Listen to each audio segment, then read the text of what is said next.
この動画では、コンテンツ管理システム CMS の歴史についてご紹介します。CMS の製品の歴史、背景を理解することで、どのような CMS を採用するのが最適かを見極めるための参考になります。ぜひご覧ください。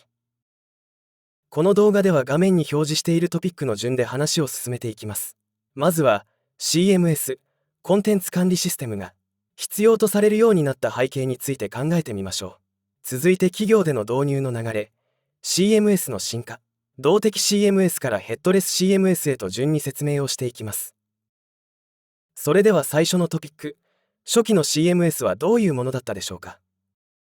インターネットが普及し始めた頃、ウェブサイトを作るには専門的な知識が必要でした。HTML や CSS を手作業で書くのは大変で、更新するのも一苦労。そこで登場したのが CMS です。CMS は技術的な知識がなくても簡単にウェブサイトを管理するツールとして普及していきます。当初、ウェブサイトにコンテンツを公開する手続きは、HTML ファイルや画像ファイルなどをウェブサーバーに展開する仕組みが求められました。当時の仕組みはシンプルで、FTP などを利用して、ウェブサーバーにファイルをコピーし、不要になったら削除する運用で、CMS とウェブサーバーが連携していました。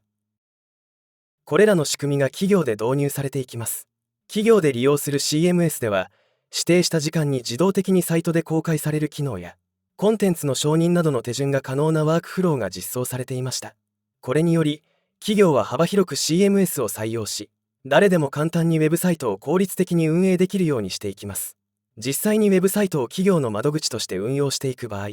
単にページを表示するだけではなく、問い合わせフォームを実装したいというニーズがありました。現在ではあまり見かけませんが、ウェブサーバーに CGI、コモンゲートウェイインターフェースという仕組みを利用して、ウェブブラウザからの要求に応じたプログラムをウェブサーバーに組み込む形なども多く採用されていました。現在も小さな規模のサイトでは、このような仕組みで運用していることがあります。しかしながら、様々なテクノロジーの進化で新しいタイプの CMS が出てきました。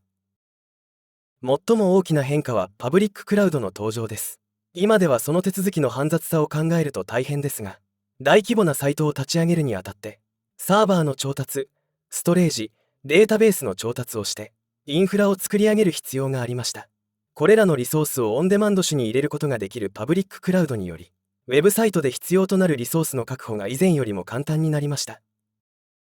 そしてデータベースに関しても従来の業務用と異なる形で利用できる、新しいライセンス体系が用意されるようにもなりました。並行してブラウザのテクノロジーも進化しました。昔はブラウザにおいて JavaScript を動かすことは嫌われていましたが、現在では JavaScript が進化して、かつ高速化してブラウザ上で様々なスクリプトを動かすことが可能となりました。ブラウザの進化を上手に活用して、作成したいページのデザインをブラウザ上で編集をする、見たまま編集の機能を提供する製品が出てきます。リッチテキストエディターのみ対応という製品もまだまだ多くありますが、コンポーネントをドラッグ&ドロップで配置して、そのまま編集することができる製品を触ると、HTML の知識よりもコンテンツを作るための知識の方が大切になってきます。最新のテクノロジーを利用する形で、CMS は動的 CMS の形に変わっていきます。動的 CMS の製品では多くの共通点があります。コンテンツを管理する仕組みはストレージからデータベースに切り替わっています。動的に生成というのは、ウェブサイトにアクセスしてきたときに、データベースの情報をもとに HTML が生成されて、ブラウザでページを表示するような仕組みとなります。まず最初に、訪問者がウェブサイトにアクセスをします。ウェブサーバーで稼働している CMS はコンテンツデータベースにアクセスをして、データベースはページに必要な情報をウェブサーバーに渡して、CMS は受け取ったデータを HTML の形でブラウザのデータを渡して、最終的にウェブページのデータを訪問者に送信、ブラウザがページを開く形となります。基本的にはどのページもこの仕組みで動作するのが動的 CMS です。例えば新しいニュースを発表した際に、ニュースのページが公開されるだけでなく、ニュース一覧のページも同時に公開されるという運用が簡単にできます。さらに、動的 CMS の仕組みを活用することで、データベースに格納されているコンテンツだけでなく、API を利用してデータの連携を行うこともできます。例えば、製品情報データベースを持っている場合、その情報を API を通じて CMS に提供することで、ページ作成時の入力作業を省略することが可能です。CMS をよりシステム化することで、大量のコンテンツを効率的に管理できるようになります。似たようなシナリオとして、多言語のコンテンツを展開する際には翻訳プロセスの効率化も同様に実現ができます。翻訳管理システムや、最近では AI を利用した機械翻訳との連携により、作成したコンテンツを翻訳して多言語で展開する部分を CMS と翻訳システムと連携させることで実現できます。結果、翻訳作業の効率化が図られ、大量のコンテンツを迅速かつ正確に多言語で提供することが可能になります。動的 CMS を検討する上で重要なポイントとしては、レイアウトに関する考え方も理解した方がいいでしょう。ウェブサイトのページが増えてくると共通する要素が出てきます。例えばヘッダーやフッターのエリアは一般的です。フッターの項目を更新した場合、すべてのページのフッターを更新する必要があります。サイトで利用するカルーセルのコンポーネントが必要になることもあるでしょう。ページによってはトピックを並べる必要が出てくるでしょう。このようなコンポーネントをドラッグ&ドロップで見たまま編集が可能であれば、長期的にもページの作成に関して効率的な作業を提供することができます。もし製品に見たまま編集の機能が備わっているのに利用できていない場合は、CMS の実装が悪いケースが考えられます。せっかくある便利な機能を利用しない状況は、製品の機能を正しく利用できていない状況となりますので、なるべく早く改善した方が良いでしょう。見たまま編集を活用してウェブページの制作コストを削減しながら、CMS を活用してサイト全体の統一性を効率的に実現することができます。デザインや機能の一貫性が保たれ、ユーザー体験の向上にもつながります。見たまま編集ツールでドラッグ&ドロップで配置する部品に関して、利用している製品やツールによってコンポーネントではなく、ブロックという表現をしているツールもあります。ここでの紹介ではコンポーネントで統一しておきます。